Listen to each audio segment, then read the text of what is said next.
ನಮಸ್ಕಾರ ವೀಕ್ಷಕರೇ, ನಿಮಗೆಲ್ಲರಿಗೂ ನನ್ನ ಯೂಟ್ಯೂಬ್ ಚಾನಲ್ಗೆ ಸ್ವಾಗತ. ನಿನ್ನೊಲವಿನ ಆಸರೆಯಲ್ಲಿ ಭಾಗ 172.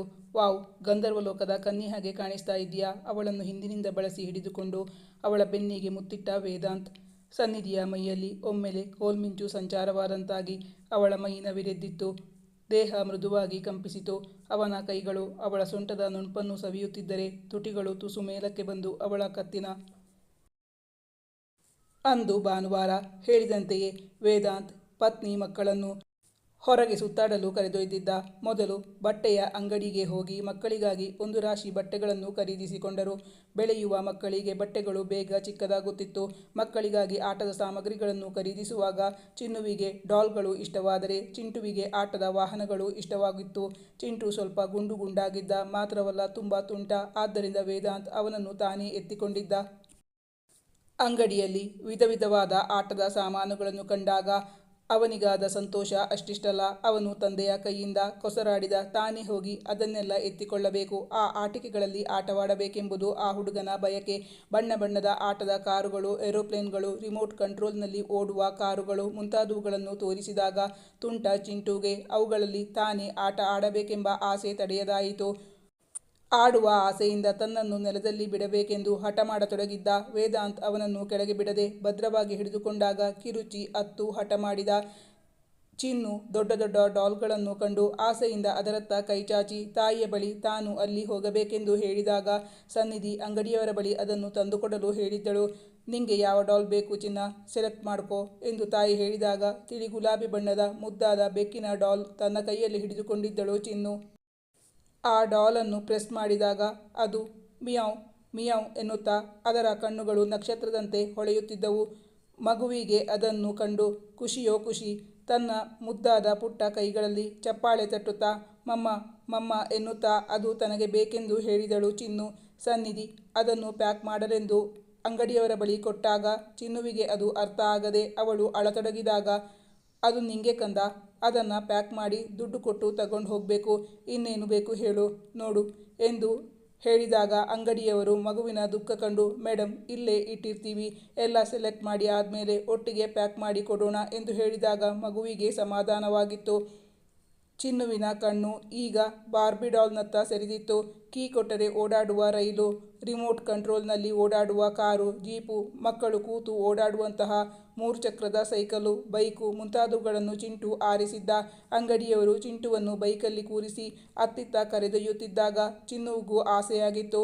ಅವಳು ತಾಯಿಯ ಕೈಯಿಂದ ಅತ್ತ ಬಾಗಿ ತಾನು ಹೋಗುತ್ತೇನೆ ಎಂದು ಹೇಳಿದಾಗ, ನಿಂಗೂ ಅಂತಹ ಆಟ ಸಾಮಾನು ಬೇಕಾ ಕಂದ, ಡ್ಯಾಡಿ ಹತ್ರ ಎರಡೆರಡು ತಗೊಳ್ಳೋಕೆ ಹೇಳೋಣ, ಇಲ್ಲಾಂದರೆ ಇಬ್ರು ಜಗಳ ಆಡಿದರೆ ನನ್ನ ಕತೆ ಕೈಲಾಸ ಆಗುತ್ತೆ ಎಂದು ಸನ್ನಿಧಿ ಹೇಳಿದಾಗ ನಾನು ಅದೇ ಯೋಚನೆ ಮಾಡಿದೆ. ಮಕ್ಕಳೇ ಹಾಗಲ್ವಾ, ಒಬ್ಬರು ಯಾವುದರಲ್ಲಿ ಆಟ ಆಡ್ತಾರೋ ಅದು ಇನ್ನೊಬ್ಬರಿಗೂ ಬೇಕಾಗುತ್ತೆ ಎಂದ ವೇದಾಂತ್. ತಮ್ಮ ಪುಟ್ಟ ಪುಟ್ಟ ಕಣ್ಣುಗಳನ್ನು ಅರಳಿಸಿ ತಮ್ಮಿಷ್ಟದ ಆಟಿಕೆಗಳನ್ನು ಆಯ್ಕೆ ಮಾಡಿಕೊಂಡಿದ್ದರು ಆ ಚಿಣ್ಣರು.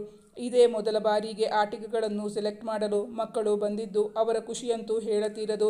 ಇಬ್ಬರು ಮನಸೋ ಇಚ್ಛೆ ಆಟವಾಡಿದ್ದರು. ಆಡಿ ದಣಿವಾಗಿತ್ತು. ಮಕ್ಕಳಿಬ್ಬರಿಗೂ ಹಸಿವು ತಡೆಯದಾದಾಗ ಅಲ್ಲೇ ಇದ್ದ ರೆಸ್ಟೋರೆಂಟ್ ಒಂದಕ್ಕೆ ಹೋಗಿದ್ದರು. ಇಬ್ಬರು ಹಸಿವಿನಿಂದ ಅಳತೊಡಗಿದಾಗ ವೇದಾಂತ್ ಐಸ್ ಕ್ರೀಮ್ಗೆ ಹೇಳಿದ್ದ. ಇಬ್ಬರಿಗೂ ಅದನ್ನು ತಾವೇ ತಿನ್ನಬೇಕು ಎಂಬ ಆಸೆ. ತಂದೆಯಾಗಲಿ ತಾಯಿಯಾಗಲಿ ತಿನ್ನಿಸತೊಡಗಿದರೆ ತಿನ್ನದೆ ತಾವೇ ತಿನ್ನಬೇಕೆಂದು ಹಠ ಮಾಡುತ್ತಿದ್ದರು. ಕೆನ್ನೆಗೆ, ಗದ್ದಕ್ಕೆ, ಮುಖಕ್ಕೆಲ್ಲ ಐಸ್ ಕ್ರೀಮ್ ಮೆತ್ತಿಕೊಂಡು ತಿನ್ನುವುದು ನೋಡಲೇ ಒಂದು ರೀತಿಯ ಖುಷಿ.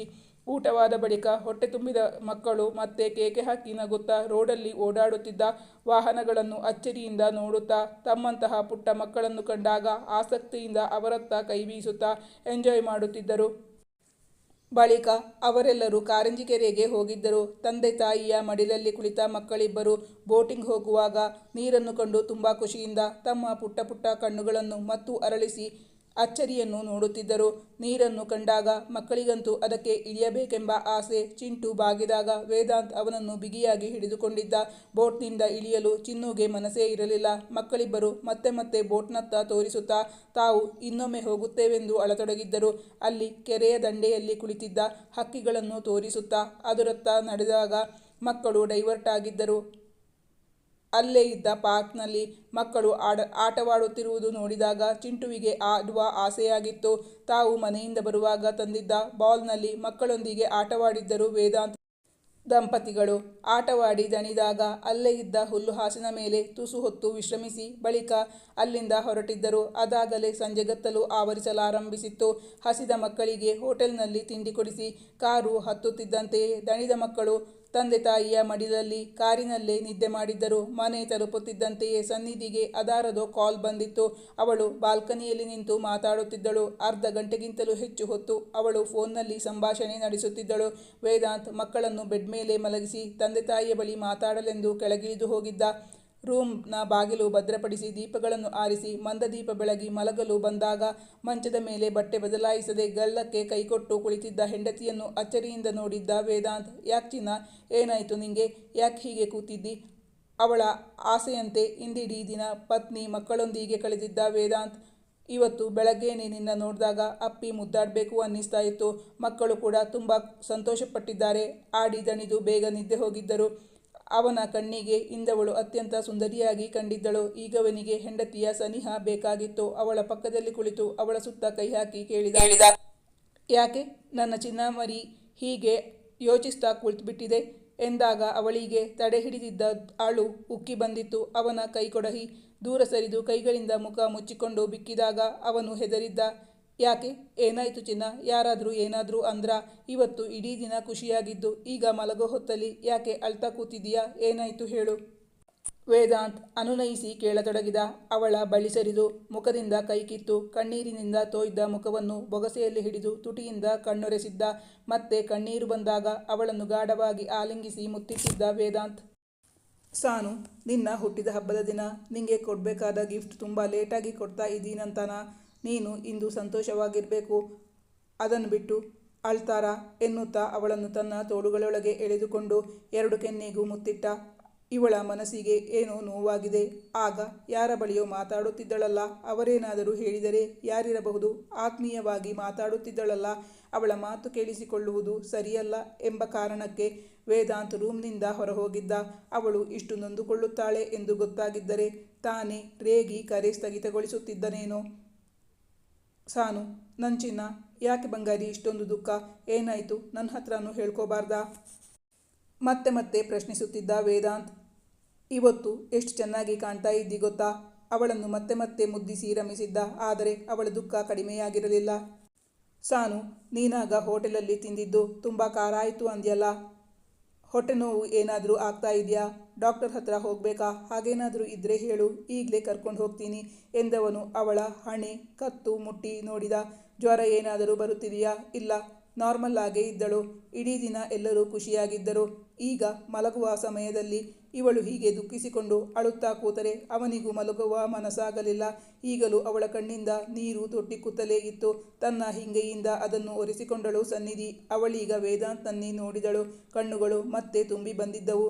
ಸಾನು, ನೀನು ಹೇಳಿಲ್ಲ ಅಂದರೆ ಆಗ ನಿಂಗೆ ಯಾರೋ ಕಾಲ್ ಮಾಡಿದ್ರಲ್ಲ, ಅವರಿಂದಲೇ ಇಷ್ಟೆಲ್ಲ ಆಗಿದ್ದು ಅಂತ ಅಂದ್ಕೊಂಡು ಅವರಿಗೆ ಕಾಲ್ ಮಾಡಿ ಸರಿಯಾಗಿ ಉಗಿದು ಉಪ್ಪಿನಕಾಯಿ ಹಾಕ್ಬಿಡ್ತೀನಿ ಅವನು ತುಸು ಕೋಪದಿಂದ ಹೇಳಿದಾಗ. ಈಗಲೂ ಅವಳಿಂದ ಪ್ರತಿಕ್ರಿಯೆ ಬಂದಿರಲಿಲ್ಲ. ಅವನು ಅವಳ ಸೆಲ್ಫೋನ್ ತೆಗೆದಾಗ, ಪ್ಲೀಸ್ ಬೇಡವೇ ಬೇಡ, ನಾನೇ ಹೇಳ್ತೀನಿ, 2 ನಿಮಿಷ ಟೈಮ್ ಕೊಡು ಎಂದಾಗ ಅವನಿಗೆ ಇನ್ನಿಲ್ಲದ ಆಶ್ಚರ್ಯವಾಗಿತ್ತು. ಏನಾಗಿದೆ ಹುಡುಗಿಗೆ ಯೋಚಿಸುತ್ತಿದ್ದ. ಅಷ್ಟರಲ್ಲಿ ಸನ್ನಿಧಿ ತನ್ನನ್ನು ತಾನು ನಿಯಂತ್ರಿಸಿಕೊಂಡು ದುಃಖ ಕಡಿಮೆ ಮಾಡಿಕೊಂಡು, ವೇದಾಂತ್, ಅದು ನಾನು ಮೊನ್ನೆ ಅಮ್ಮನನ್ನು ಹಾಸ್ಪಿಟಲ್ಗೆ ಕರ್ಕೊಂಡು ಹೋಗಿದ್ನಲ್ಲ, ಆಗ ಅಣ್ಣನ್ನ ದೂರದಿಂದ ನೋಡಿದ್ದೆ. ಮೈಸೂರಲ್ಲಿ ಇದ್ಕೊಂಡು ಅಮ್ಮ ಅಪ್ಪನ್ನ ಭೇಟಿ ಮಾಡೋಕೆ ಬಂದಿಲ್ವಲ್ಲ ಅಂತ ನೋವಾಗಿತ್ತು. ಕೇಳೋಕೆ ಅಂತಾನೆ ಕಾಲ್ ಮಾಡಿದ್ದೆ. ಆದರೆ ಅವನು ನನ್ನ ನೋಡಿದ್ದ ಅನಿಸುತ್ತೆ, ಕಾಲ್ ಪಿಕ್ ಮಾಡಿಲ್ಲ. ಮಾತ್ರ ಅಲ್ಲ, ನನ್ನ ಹತ್ರ ಮಾತಾಡೋಕೆ ಬಂದಿರಲಿಲ್ಲ.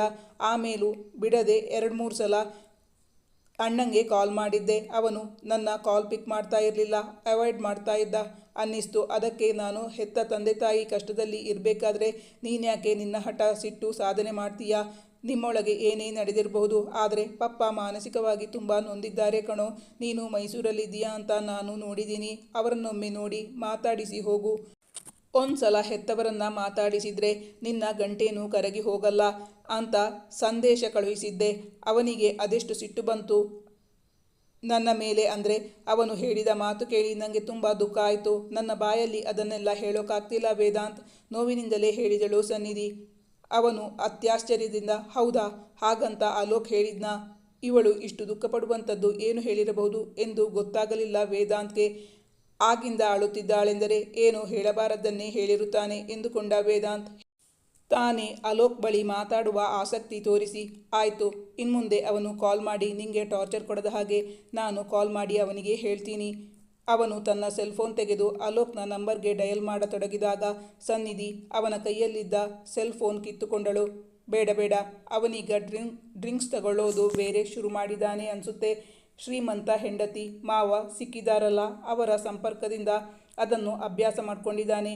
ಅವನು ಏನು ಹೇಳಿದ ಅಂತ ನಾನೇ ನಿನ್ನ ಹತ್ರ ಈಗ ಹೇಳ್ತೀನಿ ಎಂದವಳ ಮುಖದಲ್ಲಿ ಅತೀವ ನೋವು ಕಾಣಿಸಿತು. ಅಣ್ಣ ಹೇಳಿದ್ದನ್ನು ಅದೇ ವಾಕ್ಯದಲ್ಲಿ ಪತಿಯ ಬಳಿ ಹೇಳತೊಡಗಿದಳು ಸನ್ನಿಧಿ. ಸಾನು, ನೀನು ಯಾರನ್ನ ಹೇಳ್ತೀಯಾ? ನನ್ನ ಅಪ್ಪ ಅಮ್ಮನ ಬಗ್ಗೆಯೋ ಅಥವಾ ನಿಮ್ಮ ಅಪ್ಪ ಅಮ್ಮನ ಬಗ್ಗೆಯೋ? ನನ್ನ ಅಪ್ಪ ಅಮ್ಮನ ಬಗ್ಗೆ ಆದರೆ ಅವರು ಈ ಲೋಕದಲ್ಲೇ ಇಲ್ಲ. ಮತ್ತೆ ಇನ್ನೊಂದು ಮಾತು, ನಿನ್ನ ಅಪ್ಪ ಅಮ್ಮ ನನ್ನ ನೋಡಿಕೊಳ್ಳೋದು ನಿನ್ನ ಜವಾಬ್ದಾರಿ, ನಿನ್ನ ಕರ್ತವ್ಯ. ಅದನ್ನು ನನ್ನ ಮೇಲೆ ಹೇರಬೇಡ. ನಿಂಗೆ ಅವರ ಮೇಲೆ ಅಷ್ಟು ಅಕ್ಕರಾಸ್ತೆ ಇದ್ದರೆ, ಪ್ರೀತಿ ಗೌರವ ಇದ್ದರೆ ಅವರನ್ನು ನಿಮ್ಮ ಮನೆಯಲ್ಲಿ ನಿನ್ನ ಜೊತೆನೇ ಇಟ್ಕೊಂಡು ಸಾಕು. ಆಗ ಅವರ ಮಗಳಾಗಿದ್ದಕ್ಕೂ ಸಾರ್ಥಕ ಆಗುತ್ತೆ. ಮತ್ತೆ ನೀನು ಅದೇನೇನು ಹೇಳ್ತೀಯಲ್ಲ, ರಕ್ತ ಮಾಂಸ ಹಂಚಿಕೊಂಡು ಹುಟ್ಟಿರೋನು ಅಂತ, ಅದೆಲ್ಲ ಸತ್ಯಕ್ಕೆ ದೂರವಾದ ಮಾತುಗಳು. ನಂಗೂ ನಿಂಗೂ ಯಾವ ರಕ್ತ ಸಂಬಂಧನೂ ಇಲ್ಲ. ಇನ್ನೂ ಏನೇನು ಹೇಳಿದ. ನನಗೆ ಅವನ ಮಾತುಗಳನ್ನು ಅರಗಿಸಿಕೊಳ್ಳೋಕೆ ಸಾಧ್ಯನೇ ಆಗಲಿಲ್ಲ. ನೀನೇ ಹೇಳು ವೇದಾಂತ್. ಒಂದು ಮಾತು ಬರುತ್ತೆ ಹೋಗುತ್ತೆ. ಒಂದು ಮನೆ ಅಂದಮೇಲೆ ಅಲ್ಲಿದ್ದ ಸದಸ್ಯರ ನಡುವೆ ಜಗಳ ಆಗುತ್ತೆ. ಅದು ಎಲ್ಲ ಮನೆಯಲ್ಲೂ ಇದ್ದಿದ್ದೇ. ಕೂತು ಮಾತಾಡಿದ್ರಲ್ವಾ ಆಗಿರೋ ಸಮಸ್ಯೆ ಬಗೆಹರಿಸೋಕೆ ಸಾಧ್ಯ ಆಗೋದು. ಆದರೆ ಅವನು ಹೇಳುವ ಮಾತು ಕೇಳಿದರೆ ಅಪ್ಪ ಅಮ್ಮನ ಮೇಲೆ ಸಿಟ್ಟಿರೋ ಮಾತ್ರಕ್ಕೆ ಅವರನ್ನು ಈ ಭೂಮಿ ಮೇಲೆ ಇಲ್ಲಾಂದರೆ ನನಗೆ ಅದೆಷ್ಟು ನೋವಾಗಬೇಡ ಹೇಳು.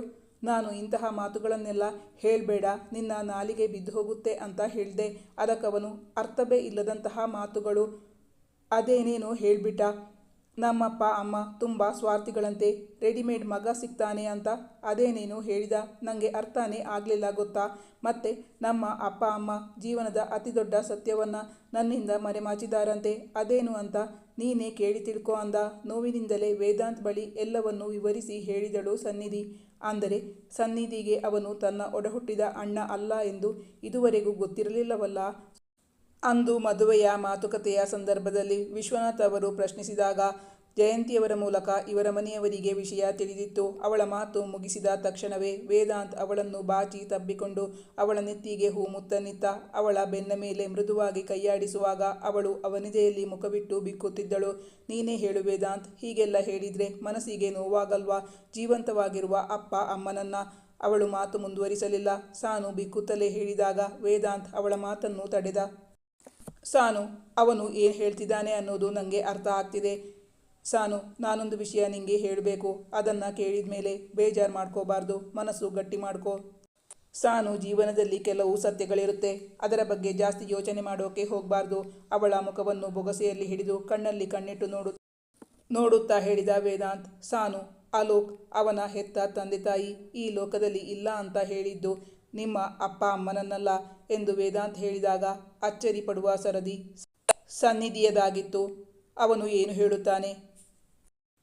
ಅವಳು ಅವನಿಂದ ದೂರ ಸರಿದು ಅವನ ಮಾತನ್ನು ನಂಬಲಾರದವಳಂತೆ ಅವನ ಮುಖವನ್ನೇ ನೋಡುತ್ತಾ, ವಾಟ್ ವೇದಾಂತ್, ನೀನೇನು ಹೇಳ್ತಾ ಇದ್ದೀಯಾ?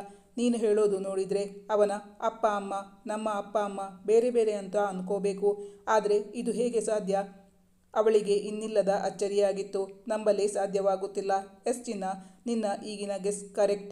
ಹೌದು, ನೀವಿಬ್ಬರು ಒಡಹುಟ್ಟಿದವರಲ್ಲ.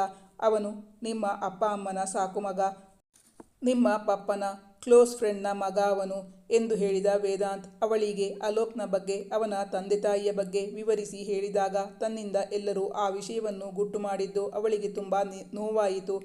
ಇದರಲ್ಲಿ ನಿಮ್ಮ ಅಪ್ಪ ಅಮ್ಮನ ತಪ್ಪು ಏನೂ ಇಲ್ಲ ಸಾನು. ಅವರು ಮಕ್ಕಳ ಮಧ್ಯೆ ಭೇದ ಭಾವ ಉಂಟಾಗಬಾರ್ದು, ನೀನು ಅವನನ್ನು ಹೊರಗಿನವನು ಅನ್ಕೋಬಾರ್ದು ಅನ್ನೋ ಕಾರಣಕ್ಕೆ ಈ ಸತ್ಯವನ್ನು ನಿನ್ನಿಂದ ಮುಚ್ಚಿಟ್ಟಿದ್ದು.